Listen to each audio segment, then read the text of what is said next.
நாம் பார்க்காத வெற்றியும் இல்லை, நம்ம பார்க்காத தோல்வியும் இல்லை. இந்த தேர்தலில் தான் தோல்வி அடைந்திருக்குமே தவிர நிரந்தரமாக இல்லை. கழகத்தோட எதிர்காலத்தை திட்டமிட நமக்கு காலம் கிடைச்சிருக்குன்னு இதை நாம் எடுத்துக்க வேண்டியது தான். கழக வரலாற்றில் இது ரொம்ப முக்கியமான தலைமை செயற்குழுவாக அமையப் போகுது. உங்கள் ஒப்புதலோட அமைப்பு முறையில் முக்கியமான பெரிய மாறுதல்களை செஞ்சு நடைமுறைப்படுத்த போகிறோம். நம்முடைய திராவிட முன்னேற்றக் கழகம் தொடங்கப்பட்டு 75 ஆண்டுகள் கடந்த பிறகும் கழகம் வலிமையோடு இருக்கிறதுக்கு காரணம் நம்ம அமைப்பு முறை தான். தலைவர் கலைஞருடைய வரிகளை நீங்கள் மறந்திருக்க மாட்டீங்க. இந்த கருணாநிதியினுடைய வாழ்வு முடிந்தாலும் திராவிட முன்னேற்றக் கழகத்தினுடைய வாழ்வு முடியாது. அதன் அமைப்பு முறை காப்பாற்றும். இதுதான் தலைவர் கலைஞர் குறிப்பிட்டது. அப்படிப்பட்ட அந்த அமைப்பு முறையோட வலிமையால் தான் நாம் நிற்கிறோம். இப்படி தோற்றதுக்கு பல காரணங்கள் இருக்குது. அதில் மற்றொன்று நிர்வாகிகளோட செயல்பாடுகள். அதையும் நாம் மறைக்க தேவையில்லை. நம்ம தவறுகளை முதல்ல நாம் ஒத்துக்கணும், வெளிப்படையாக ஒத்துக்கணும்.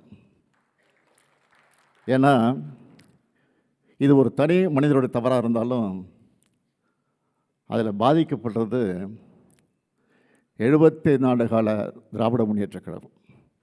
தோல்விக்கு பிறகு ஒவ்வொருத்தரும் ஒரு காரணம் சொல்கிறாங்க.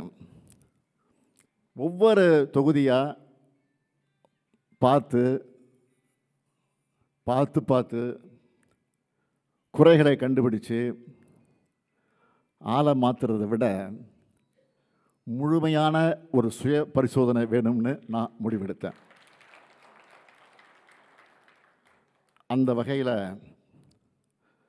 திராவிட முன்னேற்றக் கழகத்தினுடைய நிர்வாக அமைப்பில் பல மாறுதல்களை செய்ய இருக்கிறேன். இதெல்லாம் கடுமையானதாக தான் இருக்கும், சிலருக்கு கசப்பானதாக இருக்கும். கசப்பு தான் உடம்புக்கு நன்மை செய்யும். நீங்கள் எல்லாரும் அதுக்கு ஒத்துழைப்பு கொடுக்க வேண்டும் என்று நான் கேட்டுக்கொள்கிறேன். இந்த மாறுதல்கள் அடுத்த 100 ஆண்டுக்கு கழகம் உயிர்ப்போடு இருக்கிறத உறுதி செய்யும். ரிசல்ட் வந்ததும் நம்ம தோல்விக்கு பிறகு 38 பேர் கொண்ட ஒரு குழு அமைக்கப்பட்டு மாவட்ட வாரியாக நிர்வாகிகள்கிட்ட கருத்து கேட்டு அதை அறிக்கையாக என்கிட்ட வந்து கொடுத்துருக்காங்க. அது மட்டுமல்ல, தனியாக ஒரு இணையதளமும் உருவாக்கப்பட்டு நம்ம மேலே நல்லெண்ணம் கொண்ட எல்லாரும் கருத்து சொல்லலாம்னு அறிவித்தோம். அதுலேயும் பல்லாயிரக்கணக்கானவர்கள் அவங்களோட கருத்துக்களை சொல்லியிருக்கிறாங்க. அதை எல்லாத்தையும் படித்து நான் உள்வாங்கி இருக்கிறேன். ஊருக்கே வெளிச்சம் கொடுக்குற விளக்குக்கு தனக்கு கீழே இருக்கக்கூடிய இருட்டு தெரியாது. அப்படித்தான் நாம் நம்மக்கிட்ட இருந்த தவறுகளை கண்டறிய தவறிட்டோம். இந்த கருத்துக்களோட அடிப்படையில் திட்டங்களை வகுக்க நம்முடைய தங்கம் தென்னரசு அவர்கள் தலைமையில் மறு சீரமைப்பு குழு அமைச்சோம். அந்த குழு அறிவாலயத்தில் பல நாள் கூடி ஒவ்வொரு பிரச்சனையாக ஆய்வு செஞ்சு அவங்களுடைய இடைக்கால அறிக்கையை என்கிட்ட கொடுத்தாங்க. முக்கியமான தலைமை கழக நிர்வாகிகளுடைய கலந்து ஆலோசித்து அதைத்தான் இப்போ தீர்மானமாக வழங்க இருக்கிறோம். இளைஞர்கள் பெண்கள் நம்பிக்கையை மீண்டும் நமக்கு பெற்றுத்தர மாதிரி நம்ம நடவடிக்கைகள் அமைக்கணும். இனி வரும் நிர்வாகிகளுக்கு அந்தந்த பொறுப்புகளுக்கு ஏற்ப வயது வரம்பையும் பதவி காலத்தையும் அறிமுகப்படுத்த போகிறோம். புதுமுகங்களுக்கு அதிகமான எண்ணிக்கையில் பொறுப்புகளை வழங்க போகிறோம். புதிய உறுப்பினர் சேர்க்கையை தொடங்கணும். உறுப்பினர் சேர்க்கை நேர்மையானதாக அமையணும், உண்மையானதாக அமையணும், போலி எண்ணிக்கையாக இருக்கக்கூடாது. உறுப்பினர் சேர்க்கைக்கு பிறகு தேர்தலை முறையாக நடத்துவோம். தகுதி வாய்ந்த புதிய நிர்வாகிகள் வெற்றி பெற்று வருவார்கள். நியமனங்களாக இல்லாமல் தேர்தல் மூலமாக ஜெயிக்கிறவங்க சிறப்பாக செயல்படுவாங்க. எனக்கு நம்பிக்கை உங்களுக்கு மட்டும் இல்லை, எனக்கும் இருக்குது. கட்சியை மறுசீரமைப்பு செய்கிறது மூலமாக மட்டும்தான் நாம் மீண்டும் அரசியல் வெற்றியை பெற முடியும். எவ்வளவு விரைவாக முடியுமோ அவ்வளவு விரைவாக கட்சி சீரமைப்புகளை செய்யணும். அதுக்கு முதல்ல நமக்குள்ள மனமாற்றம் வர வேண்டியது அவசியம். மாறுதலுக்கு தயாராகாமல் வெற்றி பெற முடியாது. என்னுடைய வருத்தமெல்லாம் கொள்கை கோட்பாட்டில், உழைப்பில், உறுதியில், போராட்ட குணத்தில் வலிமையாக இருக்கிறவங்க கூட நிர்வாகிகள் அரவணைக்கிறதுல செருக்கிடுறாங்க. இன்னும் சிலர் இருக்கிறாங்க, எதிர்கட்சிக்காரங்களை பார்த்தா மலர்ந்த முகத்தை காட்டுறாங்க, கட்சிக்காரங்களை பார்த்தா மலர்றது இல்லை.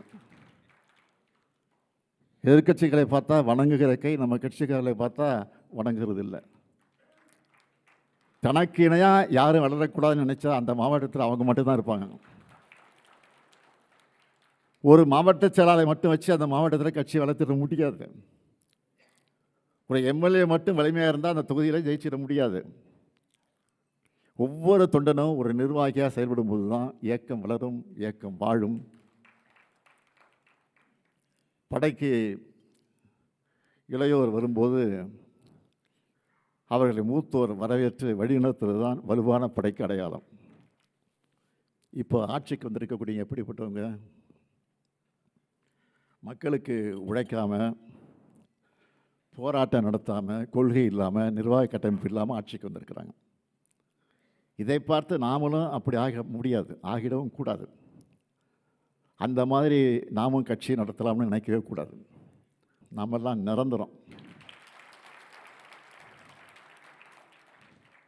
நாம் போர் அடிக்குதுன்னு சொல்லி அரசியலுக்கு வந்தவங்க இல்லை, போராட வந்தவங்க. வெற்றி தோல்வியில் நம்ம இயக்கத்தோட வாழ்க்கையே அடங்கி இருக்க போகிறதில்லை. ஒரு தேர்தலை தோற்றா அடுத்த தேர்தல் வரும் வரை தூங்கி வடிகிறது தான் மற்ற கட்சியுடைய வழக்கம். எதிர்கட்சியாக இருந்தாலும் சுணங்கிடாமல் மக்கள் நலனுக்காக சிறப்பாக செயல்படுற கட்சி திராவிட முன்னேற்ற கழகம் என்பதை நம்ம எதிரிகளே சொல்லுவாங்க. கம் பேக் கொடுக்கறதுல நாம் தான் ஸ்பெஷலிஸ்ட், சிறப்பாக கொடுப்போம். போன முறை ஜெயித்த பிறகு வாக்களிக்காதவங்களுக்கு சேர்த்து ஆட்சி, நல்லாட்சி கொடுப்போம்னு சொன்னோம். அதை செஞ்சு காட்டணும். இப்போ தேர்தல் தோற்ற பிறகு நான் சொல்கிறேன், நமக்கு வாக்களிக்காத மக்களுக்கு சேர்த்து தான் போராட போகிறோம். அவங்களுடைய நலனுக்காகத்தான் துணை நிற்க போகிறோம். நம்ம கட்சிக்காரங்க முதல்ல அவங்க வீட்டில் அரசியல் பேசணும். உங்கள் பசங்க கிட்ட, உங்கள் உறவினர்கிட்ட முதல்ல பிரச்சாரம் பண்ணுங்க. வெளியில் பிரச்சாரத்துக்கு போய் வாங்குகிற வாக்குகளுக்கு முன்னாடி முதல்ல வீட்டில் இருக்கக்கூடிய வாக்குகளை, சொந்தக்காரங்க வாக்குகளை, அக்கம் பக்கத்தில் இருக்கக்கூடிய வாக்குகளை முழுசாக வாங்கணும். இப்போ இருக்கிற முதல்வர் நம்ம கொண்டு வந்த எல்லா திட்டங்களுக்கும் பேர் மாற்றத்தில் பிஸியாக இருக்கார். சட்டப்பேரவையை சினிமா செட்டு நினச்சி பஞ்ச் டைலாக் பேசுகிறாரு. நம்மை பொறுத்த வரைக்கும் வெற்றியோ தோல்வியோ மக்களின் அன்றாட வாழ்க்கையோட பிணைஞ்சிருக்கக்கூடியவங்க நாங்கள்.